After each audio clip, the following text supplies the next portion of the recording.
यदि आपके एग्जाम में दो गोलों के क्षेत्रफलों का अनुपात दिया गया है और आयतनों का अनुपात पूछा गया है तो आपको कभी भी प्रश्न को सॉल्व करने की आवश्यकता नहीं है।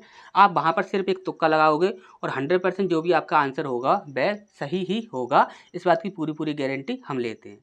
अब यहाँ पर देखिए, जब कभी भी आपको दो गोलों के क्षेत्रफलों का अनुपात दिया जाए, देखिए यह पृष्ठीय क्षेत्रफल बोला जाए या संपूर्ण पृष्ठीय क्षेत्रफल बोला जाए, इससे हमें कोई मतलब नहीं है, क्योंकि गोल लेके पृष्ठीय क्षेत्रफल और संपूर्ण पृष्ठीय क्षेत्रफल दोनों एक ही होते हैं। ठीक।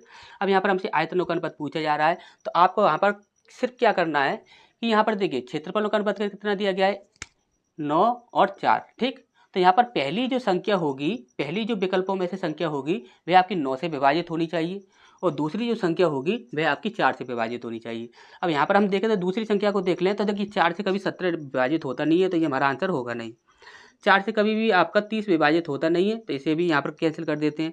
4 से आपका 28 विभाजित हो जाता है और 4 से आपका 20 विभाजित हो जाता है, तो इन दोनों में से ही हमारा एक आंसर होने वाला है। अब यहाँ पर यदि 9 की बात करें तो ये ऑप्शन तो दोनों कट चुके हैं। यहाँ पर सी और डी की बात करें तो 9 से आपका 27 तो विभाजित हो जाता है, लेकिन कभी भी आपका 30 विभाजित नहीं होता है। तो यहाँ पर सही आंसर हमारा क्या होने वाला है, सी, 27:8, यही हमारा आंसर होने वाला है। अब यदि हम यहाँ पर इसके प्रूफ की बात करें तो देखिए, पृष्ठीय क्षेत्रफल हो या संपूर्ण पृष्ठीय क्षेत्रफल कुछ भी हो, तो गोले का क्या होता है 4πr², और आयतन क्या होता है 4/3πr³।